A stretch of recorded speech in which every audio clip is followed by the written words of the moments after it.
Imagine करें, आप अपने फेवरेट कैफे के एक कोजी कॉर्नर में बैठे हैं, एक hot cup of coffee sip कर रहे हैं। कॉफी की अरोमा हवा में फैल रही है और आप एक ऐसी किताब खोलते हैं जो आपकी लाइफ चेंज करने का प्रॉमिस करती है। लेकिन जैसे ही आप पेजेस पलटते हैं, आपको रियलाइज होता है कि आप इंफॉर्मेशन के समंदर में खो गए हैं और की कॉन्सेप्ट समझने में स्ट्रगल कर रहे हैं। Sounds familiar, right? यहीं पर हम आते हैं। Welcome to book bites AI, जहां हम दुनिया की सबसे इंपैक्टफुल बुक्स का एसेंस सीधा आप तक ले आते हैं। चाहे आप बिजी कम्यूट पर हो, वर्क पे ब्रेक ले रहे हो या सिर्फ घर पे रिलैक्स कर रहे हो, हमारे बुक समरीज आपको वो नॉलेज और इंसाइट्स देंगे जो आपको कुछ ही मिनट्स में चाहिए। आज हम हाइपर फोकस बाय क्रिस बेली में डाइव करेंगे, एक ग्राउंड ब्रेकिंग बुक जो बताती है कि अपनी अटेंशन और प्रोडक्टिविटी को मास्टर कैसे करें। इस वीडियो के अंत तक आप सीखेंगे कि कैसे अपनी फोकस को चैनल करना है और कम समय में ज्यादा काम करना है। स्टे ट्यून्ड और चलिए साथ में नॉलेज का पावर अनलॉक करें, टास्क्स में पूरी तरह से डूब जाने की क्षमता विकसित करें और गहरी एकाग्रता में संतोष पाएं। सोचें, जब आपने काम में असाधारण उत्पादकता अनुभव की थी, जब आप अपने सबसे अच्छे प्रदर्शन पर थे और बिना किसी कठिनाई के कार्य पूरे कर रहे थे। ऐसे मौके बार बार नहीं आते, लेकिन जब आते हैं तो उनका विश्लेषण करना महत्वपूर्ण होता है। लेकिन क्या चीज उन्हें अलग बनाती है? आप इतने कम समय में इतनी बड़ी मात्रा में काम कैसे कुशलता से कर लेते हैं? इस सवाल का जवाब पाने में एक पहलू आपकी कार्य पर ध्यान केंद्रित करने की क्षमता है। साधारण कार्य की तरह महसूस होने के बजाय आपका काम आकर्षक हो जाता है, इतना कि हर बार जब आप घड़ी देखते हैं, एक और घंटा निकल चुका होता है। जब आप उस अवस्था में होते हैं, आपका मन पूरी तरह से जुटा हुआ होता है, बिना किसी विचलन के, और तीव्र होता है। दूसरे शब्दों में, आप हाइपर फोकस की अवस्था में होते हैं। हाइपर फोकस की क्षमता को मजबूत बनाने के महत्व पर जोर देना महत्वपूर्ण है। बहुत से लोगों की तरह आपने भी हाइपर फोकस के उदाहरणों का सामना किया है, लेकिन आप इसे प्रभावी ढंग से कैसे उपयोग कर सकते हैं और इसे एक नियमित घटना में कैसे बदल सकते हैं? इसे अनियमित से लगातार और बार बार होने वाला कैसे बना सकते हैं? इस सवाल का जवाब पाने के लिए आइए देखें कि आप हाइपर फोकस के दौरान क्या करते हैं। शुरुआत से ही आपके पास एक समय में एक कार्य पर ध्यान केंद्रित करने की क्षमता है। आप एक समय में एक कार्य पर ध्यान केंद्रित करते हैं। कार्यों के बीच जल्दी जल्दी स्विच करने और भाग दौड़ करने के बजाय आप एक पेशेवर दृष्टिकोण अपनाते हैं और एक समय में एक ही चीज पर ध्यान केंद्रित करते हैं जब तक कि वह पूरा ना हो जाए। आप ध्यान केंद्रित रहते हैं और किसी भी संभावित विचलन को समाप्त कर देते हैं। नियमित दिनों में सोशल मीडिया अकाउंट्स को 20 मिनट तक ब्राउज करना काफी लुभावना हो सकता है, लेकिन जब आप हाइपर फोकस की अवस्था में होते हैं तो आप शुरुआत से ही किसी भी समय बर्बाद करने वाले व्यवहार को समाप्त कर देते हैं। यह स्वाभाविक है कि कभी कभी आपका मन भटकता है या आपको अपना फोन चेक करने का मन होता है, भले ही आप ध्यान केंद्रित रहने की कोशिश कर रहे हो। आप सिर्फ इंसान हैं। लेकिन इन विचलनों के आगे झुकने के बजाय आपका अनुशासित दृष्टिकोण इसे सहजता से मौजूदा कार्य पर वापस केंद्रित कर देता है। संक्षेप में, हाइपर फोकस की अवस्था में प्रवेश करने और उसे बनाए रखने में 4 चरण होते हैं। सबसे पहले, एक महत्वपूर्ण फोकस ऑब्जेक्ट चुनें। इसके अलावा किसी भी संभावित विचलनों को न्यूनतम करना महत्वपूर्ण है, चाहे वे बाहरी हों या आंतरिक। इसमें ध्यान केंद्रित रहना और किसी भी सपने देखने के क्षणों से बचना शामिल है। अगला, अपने मौजूदा कार्य पर ध्यान केंद्रित करें और जब भी आपका मन भटके, उसे ट्रैक पर लाने का सचेत प्रयास करें। यदि यह कार्य चुनौतीपूर्ण है तो चिंता करने की आवश्यकता नहीं है। आगामी अनुभागों में हम विभिन्न अवधारणाओं और तकनीकों का पता लगाएंगे जो आपकी हाइपर फोकस प्राप्त करने की क्षमता में सुधार करने में मदद कर सकती हैं। टास्क्स में पूरी तरह से डूब जाने की क्षमता विकसित करें और गहरी एकाग्रता में संतोष पाएं। ध्यान अधिकांश जीवन के कार्यों के लिए आवश्यक है। इष्टतम प्रदर्शन प्राप्त करने के लिए कार्य पर अविभाजित ध्यान देना महत्वपूर्ण है। हालांकि एक समस्या है, आपका ध्यान काफी सीमित है। सबसे पहले और सबसे महत्वपूर्ण यह पहचानना महत्वपूर्ण है कि एक समय में जितनी जानकारी पर प्रभावी ढंग से ध्यान केंद्रित किया जा सकता है, उसकी एक सीमित क्षमता है। वर्जीनिया विश्वविद्यालय के एक मनोविज्ञान प्रोफेसर टिमोथी विल्सन के अनुसार मानव मस्तिष्क प्रति सेकंड लगभग 11 मिलियन बिट्स की जानकारी संसाधित कर सकता है। हालांकि एक समय में केवल 40 बिट्स को सचेत रूप से संसाधित किया जा सकता है। यदि यह सीमा पहले से ही महत्वपूर्ण नहीं थी, तो आपकी अल्पकालिक स्मृति में आप जो याद रख सकते हैं, उस पर एक और भी अधिक प्रतिबंधात्मक सीमा है। आमतौर पर आप अपनी सूची में लगभग 7 वस्तुओं की अपेक्षा कर सकते हैं, जिसमें नाम, तिथियां या कार्य शामिल हो सकते हैं जिन्हें आपके ध्यान देने की आवश्यकता है। इन अंतर्निहित सीमाओं को समझते हुए कोई इष्टतम प्रदर्शन के लिए कैसे प्रयास कर सकता है? अपने ध्यान को प्रभावी ढंग से प्रबंधित करने के लिए आत्म जागरूकता और उद्देश्यपूर्ण एकाग्रता की एक मजबूत भावना होना महत्वपूर्ण है। अपने फोकस को एक सीमित स्थान के रूप में विचार करना महत्वपूर्ण है, जो जल्दी से कब्जा किया जा सकता है। ध्यान के लिए एक मानसिक स्थान। इस क्षेत्र के पैमाने को देखते हुए इसकी सामग्री पर सावधानीपूर्वक नियंत्रण रखना समझदारी है। एक बैठक के दौरान यह महत्वपूर्ण है कि आप अपने सहकर्मी की प्रस्तुति पर ध्यान केंद्रित करें, बजाय इसके कि दोपहर के भोजन के बारे में सोचें।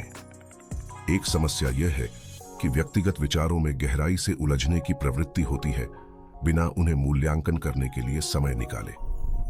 आप अनजाने में हर बीतने वाले विचार को अपना ध्यान दे देते हैं, जो आपकी रुचि को आकर्षित करता है। यही वह जगह है जहां स्थिति की गहरी समझ होना महत्वपूर्ण हो जाता है।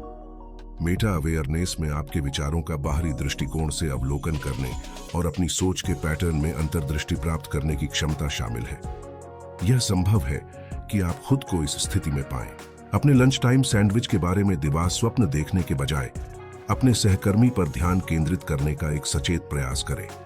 जैसा कि इस उदाहरण का तात्पर्य है, जब भी आपको ध्यान केंद्रित करने की आवश्यकता हो, यह महत्वपूर्ण है कि आपके पास एक स्पष्ट इरादा हो जिसका आप पालन कर सकें।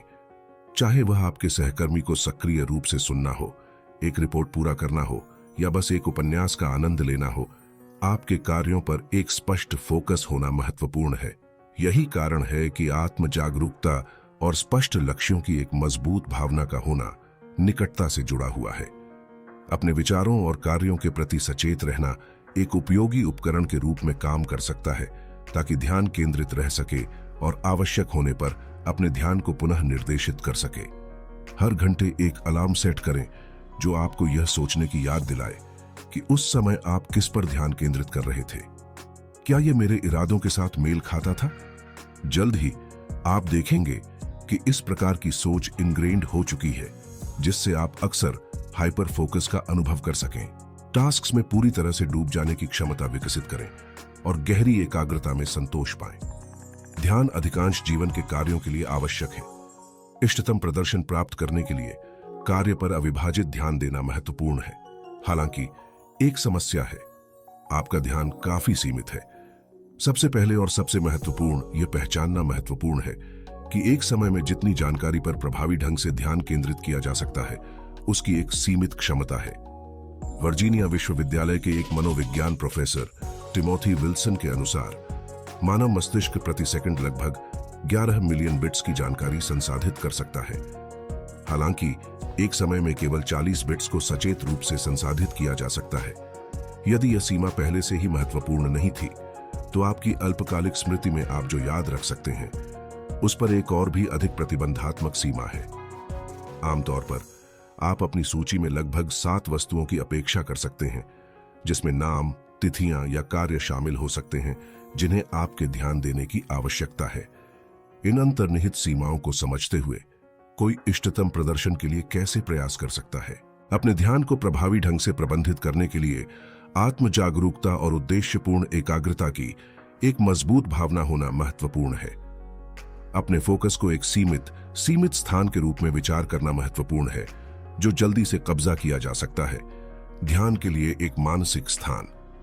इस क्षेत्र के पैमाने को देखते हुए इसकी सामग्री पर सावधानीपूर्वक नियंत्रण रखना समझदारी है। एक बैठक के दौरान यह महत्वपूर्ण है कि आप अपने सहकर्मी की प्रस्तुति पर ध्यान केंद्रित करें, बजाय इसके कि दोपहर के भोजन के बारे में सोचें। एक समस्या यह है कि व्यक्तिगत विचारों में गहराई से उलझने की प्रवृत्ति होती है, बिना उन्हें मूल्यांकन करने के लिए समय निकाले। आप अनजाने में हर बीतने वाले विचार को अपना ध्यान दे देते हैं, जो आपकी रुचि को आकर्षित करता है। यही वह जगह है जहां स्थिति की गहरी समझ होना महत्वपूर्ण हो जाता है।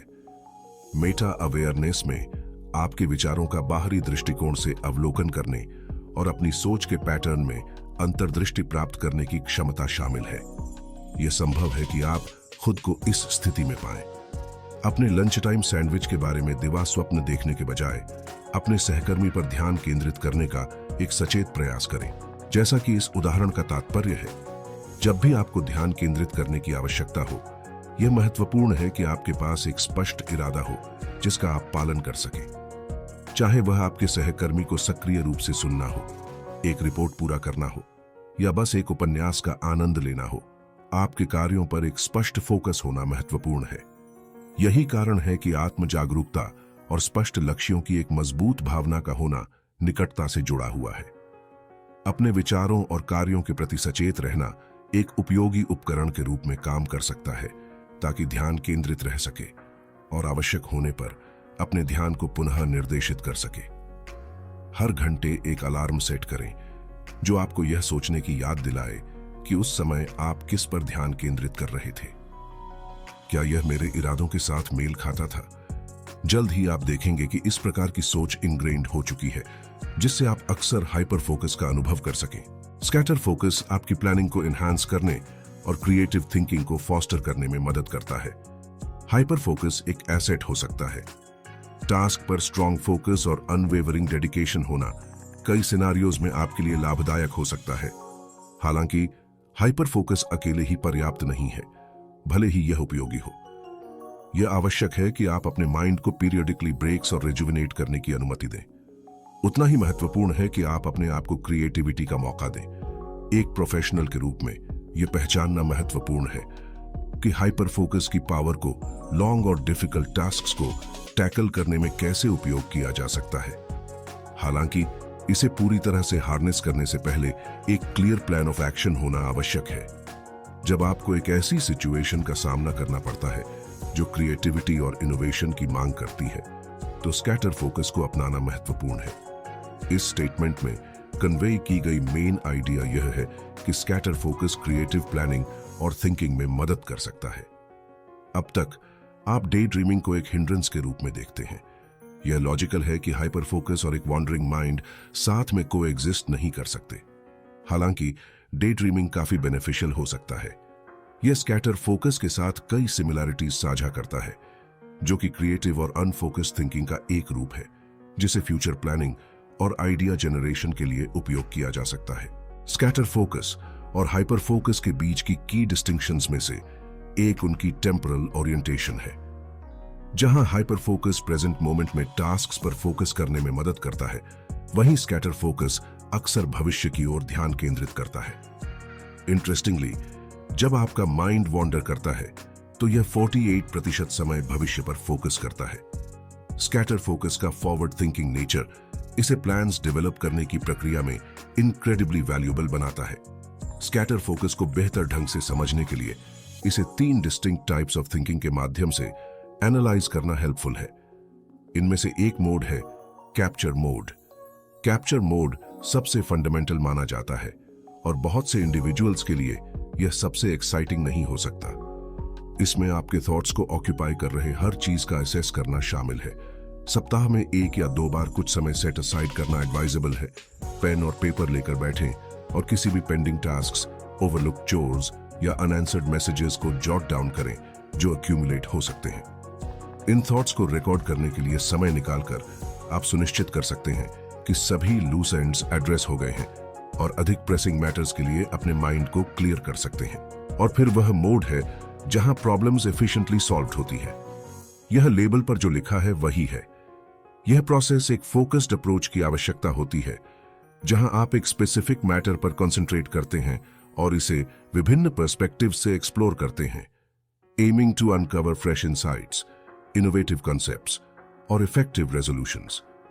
स्कैटर फोकस का अंतिम प्रकार है हैबिचुअल मोड। यह रेलेवेंट है जब भी आप एक स्ट्रेट फॉरवर्ड रिपेटिटिव टास्क में एंगेज होते हैं जो आपके कुछ अटेंशन की आवश्यकता होती है, लेकिन कॉन्टेम्पलेशन के लिए स्टिल अलाउ करता है। अगर आपने कभी हाउस होल्ड चोर्स करते हुए सोचा है तो हैबिचुअल स्कैटर फोकस एक फेमिलियर कॉन्सेप्ट है। स्कैटर फोकस का उपयोग करना अनरिलेटेड जानकारी के बीच कनेक्शन बनाने में मदद कर सकता है। क्या आपने कभी ध्यान दिया है कि मेडिटेट करते या सोने की कोशिश करते समय आपके विचार कैसे फ्लो करते हैं? यदि हाँ, तो आपने देखा होगा कि अप्रत्याशितता आइडल माइंड का एक फंडामेंटल ट्रेट है। जब आपका दिमाग आराम की स्थिति में होता है तो विभिन्न यादें, इमेजेस और आइडियाज अनायास सामने आ सकते हैं, बिना किसी तर्क या पैटर्न के। अगर आप आराम करना चाहते हैं या अपनी सांस पर ध्यान केंद्रित करना चाहते हैं तो ये स्ट्रे थॉट्स काफी बॉदरसम हो सकते हैं। हालांकि जब क्रिएटिव सोच की बात आती है तो वे कभी कभी अविश्वसनीय रूप से हेल्पफुल हो सकते हैं। विचारों की यह सीरीज आपके ब्रेन के डिफॉल्ट नेटवर्क का परिणाम है। वह सिस्टम जो तब एक्टिवेट होता है जब आपका दिमाग किसी स्पेसिफिक टास्क पर फोकस्ड नहीं होता है। जब डिफॉल्ट नेटवर्क एक्टिवेटेड होता है तो दिमाग के कई हिस्सों में फैला एक कॉम्प्लेक्स न्यूरल सिस्टम एक साथ काम करना शुरू कर देता है। इसका आउटकम बेहतरीन आइडियाज, अनरिलेटेड जानकारी के बीच संबंध स्थापित करने के लिए स्कैटर फोकस का उपयोग करना महत्वपूर्ण है। स्कैटर फोकस नॉवेल आइडियाज और क्रिएटिव ब्रेक थ्रूज को जन्म दे सकता है। इसका एक कारण ज़ैगर्निक इफेक्ट है। संक्षेप में, यह दिमाग के फिनिश्ड प्रोजेक्ट्स के बजाय ऑनगोइंग प्रोजेक्ट्स पर ध्यान केंद्रित करने की प्रवृत्ति को एक्सप्लेन करता है। आप उन मुद्दों पर ध्यान से विचार करते हैं जो पहले से रिजॉल्व्ड हो चुके हैं, बजाय इसके कि उन पर ध्यान दें। व्यावहारिक रूप से जब कोई प्रॉब्लम अनरिजॉल्व्ड रहता है तो दिमाग बिहाइंड द सीन्स पर उस पर काम करना जारी रखता है, जिसे ज़ाइगर्निक इफेक्ट कहा जाता है। जब आप इंफॉर्मेशन के एक पर्टिनेंट पीस के सामने आते हैं तो आप सहज रूप से इसे इक्वेशन में शामिल कर लेते हैं, कभी कभी सरप्राइजिंग आउटकम्स देते हैं। आर्किमिडीज के बारे में सोचें। एक वेल नोन एनेक्डोट में उन्होंने एक बैथ में प्रवेश किया और वाटर लेवल को बढ़ते देखा और तुरंत इरेगुलर ऑब्जेक्ट्स के वॉल्यूम की गणना करने की मेथड को समझ लिया। उनकी एक्सपर्टीज की बदौलत प्रॉब्लम उनके दिमाग में अनरिजॉल्व्ड रही जब तक कि एक न्यू ऑब्जर्वेशन ने उन्हें इसे सॉल्व करने में मदद नहीं की। तो आप इस फिनोमेनन का इफेक्टिवली उपयोग कैसे कर सकते हैं? क्या आप धैर्यपूर्वक इंस्पिरेशन के आने का इंतजार करते हैं? शायद नहीं। उन इश्यूज को डॉक्यूमेंट करने का एक रूटीन डेवलप करना जिन पर आप काम कर रहे हैं और रेगुलरली लिस्ट को रिविजिट करना बेहद बेनिफिशियल हो सकता है। इसकी रिव्यूइंग करने से आपको अपनी कंसर्न्स पर फोकस्ड रहने में मदद मिलेगी, साथ ही न्यू आइडियाज और एक्सपीरियंसेस से कनेक्टेड रहने में भी मदद मिलेगी। स्कैटर फोकस का फायदा उठाने के लिए अपने दिमाग की क्षमता को डेवलप करें। स्कैटर फोकस अलग अलग ऑब्जर्वेशंस और आइडियाज के बीच मीनिंगफुल कनेक्शन बनाने में हेल्प कर सकता है। यह आपको न्यू एक्सपीरियंसेस को प्रीवियस चैलेंजेस से कनेक्ट करने में इनेबल करता है और कभी-कभी आपको रेजोल्यूशंस की तरफ गाइड करता है। हालांकि यह ध्यान रखना इंपॉर्टेंट है कि सॉल्यूशंस ढूंढना और ब्रेक थ्रू मोमेंट्स सिर्फ सोच विचार करने और एक्सटर्नल फैक्टर्स पर निर्भर करने से नहीं होते। अगर स्कैटर फोकस कनेक्शन बनाने के बारे में है तो इंफॉर्मेशन गैदर करने के सिग्निफिकेंस पर विचार करना इंपॉर्टेंट है।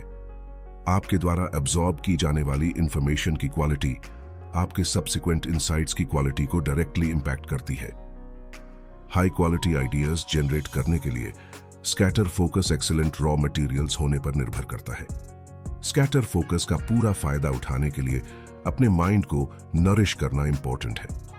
आपके फोन के अनलाइक, जो ओकेजनली मेमोरी से बाहर हो जाता है, आपके ब्रेन में स्टोरेज स्पेस बहुत ज्यादा होता है। अफसोस की बात है कि मेमोरीज बनाने के लिए किसी को काफी रेस्ट्रिक्टेड रिसोर्स पर निर्भर रहना पड़ता है। अटेंशन। जैसा कि आपने ऑलरेडी देखा होगा, आपका अटेंशन लिमिटेड है। हर दिन लिमिटेड चीजें हैं जिन पर आप कंसंट्रेट कर सकते हैं। यदि आप अपने इंटेलेक्ट को कल्टीवेट करना चाहते हैं तो उस मीडिया के बारे में समझदार होना एसेंशियल है जिससे आप एंगेज करना चूज करते हैं। एक इफेक्टिव अप्रोच यह है कि आप अपनी इंटरेस्ट के फील्ड की डीपर समझ हासिल करें और अपने माइंड में वेरियस रिलेटेड कॉन्सेप्ट्स को कनेक्ट करें। आर्किटेक्ट्स के लिए प्रसिद्ध हिस्टोरिक आर्किटेक्ट्स के डिजाइन्स, बायोग्राफीज और वर्किंग मेथड्स का स्टडी करना बेहद फायदेमंद है। हालांकि यह इंपॉर्टेंट है कि किसी एक सब्जेक्ट को अपने फोकस पर हावी न होने दें। स्कैटर फोकस की असली वैल्यू विभिन्न प्रकार की इंफॉर्मेशन को सीमलेसली इंटीग्रेट करने की इसकी क्षमता में निहित है। सबसे क्रूशियल एस्पेक्ट यह इंश्योर करना है कि आपके द्वारा कंज्यूम की जाने वाली इंफॉर्मेशन टॉप नॉच क्वालिटी की हो, चाहे उसका सब्जेक्ट मैटर कुछ भी हो। बायोग्राफीज और ऑनलाइन कोर्सेज में एंगेज करने से आपका माइंड एनरिच हो सकता है, जबकि टीवी देखने और सोशल मीडिया ब्राउज करने में बहुत ज्यादा समय बिताने से सेम इफेक्ट नहीं हो सकता है। आपके द्वारा कंज्यूम की जाने वाली इंफॉर्मेशन के बारे में अधिक समझदार बनने का एक तरीका यह है कि प्रत्येक ऑप्शन को आपके अटेंशन के लिए एक रिक्वेस्ट के रूप में देखें। अगर टीवी शो को एक पिच प्रेजेंट करनी होती तो उसका मैसेज क्या होता, और पॉडकास्ट की बिट के मुकाबले यह कैसे स्टैक अप होता? कौन सा ऑप्शन आपके स्कैटर फोकस को अधिक इफेक्टिवली बढ़ाएगा? जिस तरह आप अपनी वेल बीइंग के लिए न्यूट्रिशियस फूड्स को केयरफुली सिलेक्ट करते हैं, उसी तरह अपनी क्रिएटिविटी को नर्चर करने के लिए आपके द्वारा कंज्यूम किए जाने वाले कंटेंट के प्रति माइंडफुल होना इंपॉर्टेंट है। सुनिश्चित करें कि आप जो पढ़ते हैं, देखते हैं और सुनते हैं उसका जेन्युइन इंटेलेक्चुअल वैल्यू हो। फाइनल समरी, इस वीडियो के 2 क्रूशियल पॉइंट्स को ध्यान में रखना इंपॉर्टेंट है। एक इफेक्टिव स्ट्रैटेजी यह है कि हाइपर फोकस प्रैक्टिस करके किसी क्रूशियल टास्क पर अपना फोकस मेंटेन करें। जब आप प्रोफेशनल स्टेट ऑफ माइंड में होते हैं तो आप अपने सराउंडिंग्स में किसी भी डिस्ट्रैक्शंस को एलिमिनेट करते हैं और यह क्लियर समझ जाते हैं कि आपके थॉट्स में क्या चल रहा है। एडिशनली, जब भी आपका फोकस वॉन्डर करे तो उसे ट्रैक पर वापस लाना इंश्योर करें।